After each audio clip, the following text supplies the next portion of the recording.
It is projected that by next year, 50% of the formal workforce will be made up of millennials. Hence, it is important for employers to create an employee-centric culture that fosters productivity amongst this expanding demographic. However, there is a mismatch between what employers think is important in attracting and retaining youthful employees and what the millennials think is important. While millennials value personal space, getting a pay rise and open feedback, most traditional employers are yet to revise their staff incentives, which comprise employment benefits, health insurance, and other perks. We are late to the game. We began hearing about this millennial story but never took time to contextualize it, to understand the Kenyan millennial, the African millennial.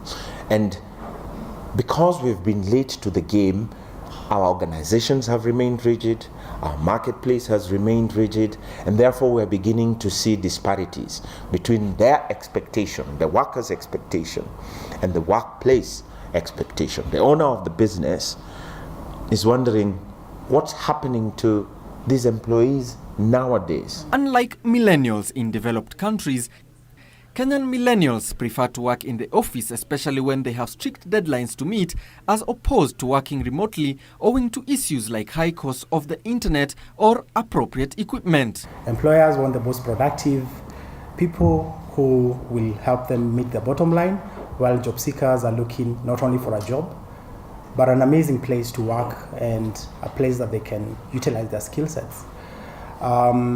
Lately, or increasingly, we know we're in a special era, an era of millennials.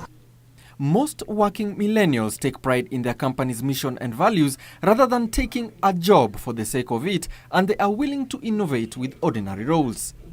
Most working millennials take pride in their company's mission and values rather than just taking a job for the sake of it, and are willing to be innovative with ordinary roles. Here's the thing. At a time when Kenya is having 80% of its workforce being millennials, perhaps it's time businesses move from a model of profit maximization to a model of wealth maximization in order to incorporate millennials in their work structures. Alan Naoko reporting for Channel 1 Business in Nairobi.